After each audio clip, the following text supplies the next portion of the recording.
you get to put lipstick on behind the camera. Because my lips were dry. I just lip balm. It's Burt's Bees lip balm. No, it's not lipstick. Do you want some? It's lip balm with peppermint. A lot of stuff, the theme that's coming up with my sessions right now is a lot of embodying the past year of change. It feels like it was a real energetic shift for people. Like a lot of my clients would be like, I just started meditating for the first time, like a lot of in spirit stuff, non-tangible. And now it feels like that's enough. Like, stop meditating, stop doing all of that stuff and bring it into your body. Mm-hmm. And then you were saying... Yeah, I felt like I'd heard a message like that in my own meditation, but I also heard it here with the herd, which was that the past year, the previous year, was about emotional challenge and growth. And the coming year is about physical challenge and growth. And I think it correlates in that, you know, when you have intensive spiritual, energetic, emotional growth, but the body doesn't come along, then you start to get the tension that's created. It's like the physical needs to be integrated. It needs to be upgraded. Is it change on the cellular level, the DNA level, running higher frequencies of light? How do your physical cells actually handle that? Yeah. Right. And what do they need to be able to do it in a way that doesn't cause joint pain and dizziness and migraines and all of these things? So. And will probably be different for each person, but I think that if we can link or connect joy with it, like doing something that's physical that brings you the most joy, because then it's like it's easy to integrate the spiritual, emotional aspects in with joy. So I feel like the horses have a teaching and maybe a kind of visceral experience they want to lead us through about all of this stuff. Nice. All right, let's do it.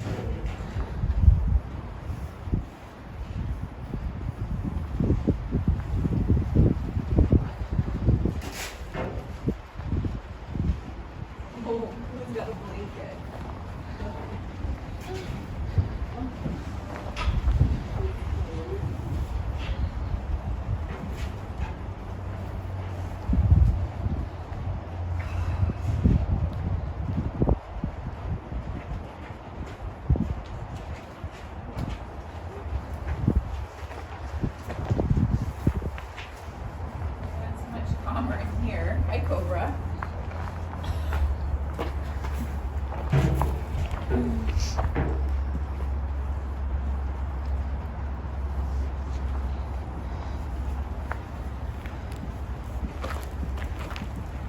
Hi.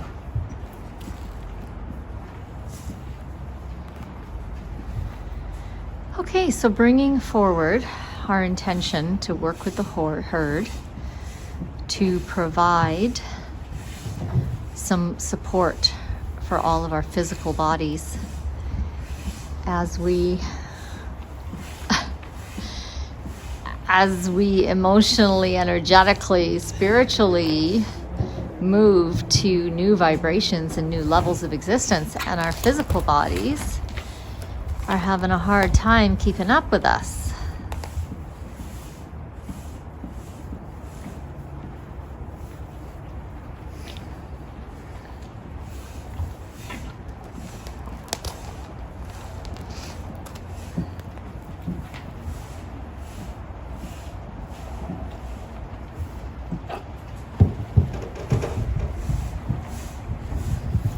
Noticing how good Cobra looks in his body finally after years of conversation and integration and observation. I don't remember him looking so happy in his body. Yeah, and energetic body work and herbs that we've allowed him to self-select for himself and tapping sessions and he's just, it's like his real body is being able to come forth and he's being able to inhabit it. Like he's not looking, it's not like his body is, it felt like he didn't know what to hold on to and what to let go of before. Yeah. And so he just held on to everything, and he became like a chunky marshmallow. I know. I kept saying to him, dude, is this what you want for yourself? Is this the body you want? But, you know, we see this over and over when humans muck up animals. It's like, almost like we need to help them get rid of all that shit we put into them. Unless they could return to the wild, but that's just not even possible anymore. Which I kind of feel is what we're trying to do right now as humans. Yeah. Get rid of all the shit that's been put into us and that we continue to put into ourselves as a collective. And we're figuring out how to clear that out and find ourselves in that stable balance, just like Cobra. Yes. True.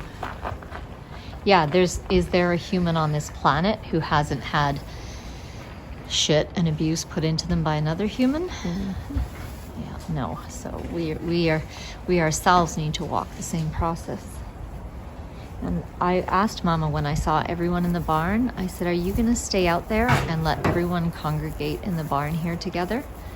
And that's what she's doing. Like, we've never had such a high density of horses in the barn all together. And Zoe is just right over there. And even Jack is here. Hey, Yeah, Jack. and little Jack. And I had a thought when I come here, because I come in phases, like I'll come and go. And this time and the last time I was here, I really missed the boys. And it feels like, because Jax, Montaro, and Juno, they have no issues in their bodies. Like, they're so in their bodies. Yeah. And it's almost like they had to leave to allow for Sione, Cobra,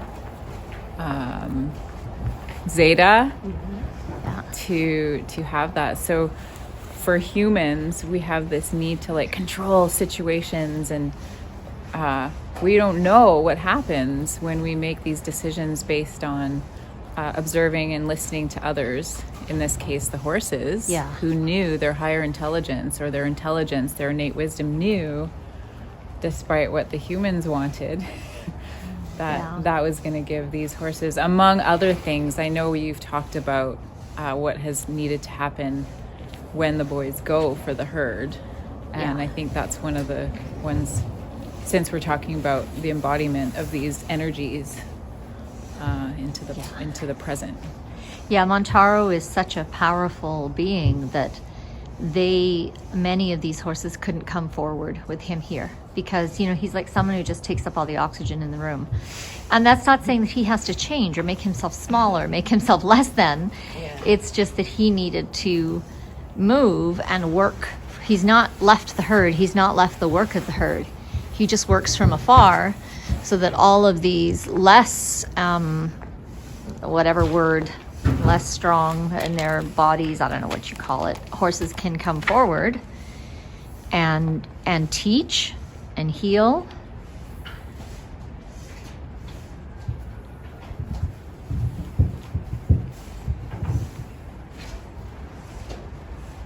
This is my friend's shawl. She made this. This must smell very interesting. Yeah. What do you think? Don't eat it though. Juliet, are you getting a sense of... Well, one thing I was feeling from Kalia earlier is don't hold on so tight.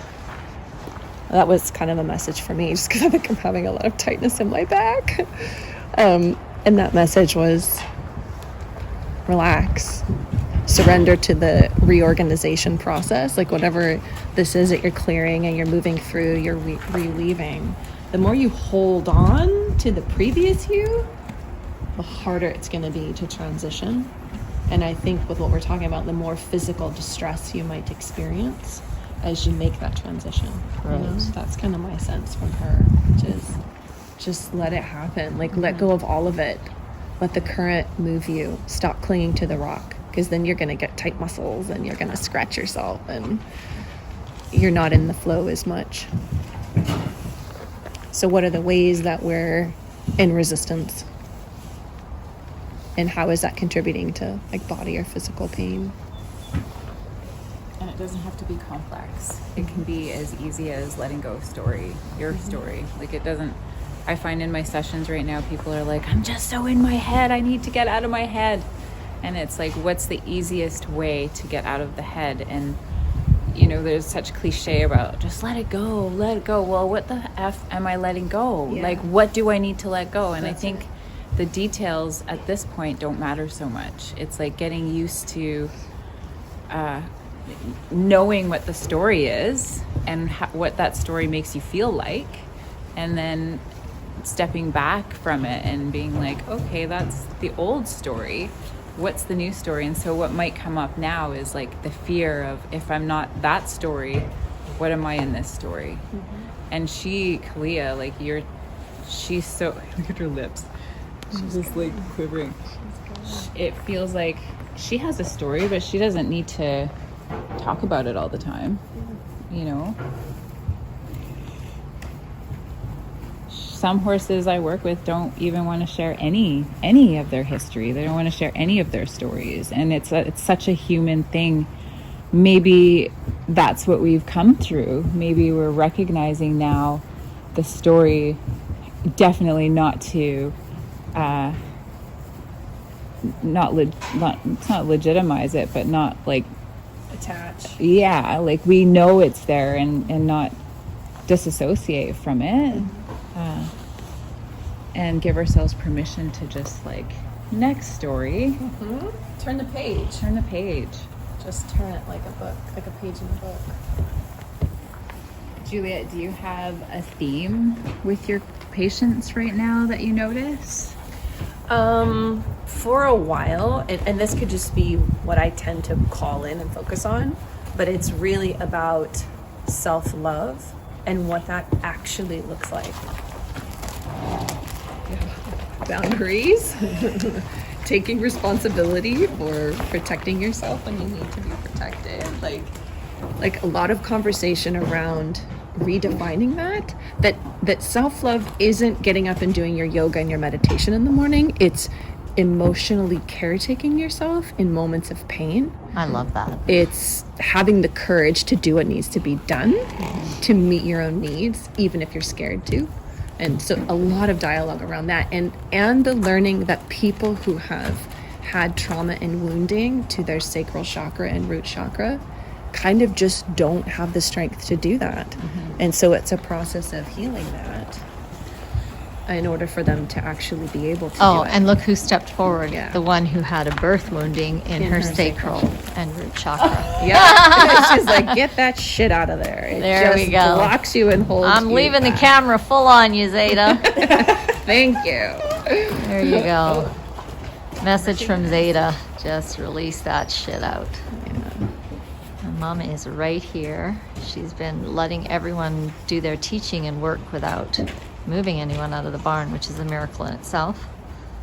What do you have to say, Mr. I feel like he Cobra? wants to say transformation happens through love. Because I felt earlier when we were talking about his story, he was wanting it went to like circle back to love. And that, you know, his love for himself, the love that we hold for him, the love that the herd holds for him, right? Yeah. The love he has for the earth. There's so many layers that you could take that to. But that's what facilitates transformation.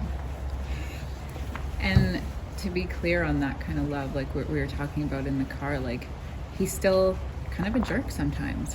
And that has nothing to do with one's ability to love oneself Or or each receive other love. or receive. You are still worthy to receive and love despite how you're feeling. Sometimes you need to have those feelings of, sometimes being a jerk is okay as long as it's not hurting others. Like he can still express his grouchy face to me and I will acknowledge it, but I'm not going to love him less or see him lesser than who he is. And I was going to say, I feel that's a function of love. I feel that's part of him, us proving to him and him understanding the degree to which he's loved, that he can be a grouchy pants all day, every day, and we're not going to love him any less. And we're not going to try and change him.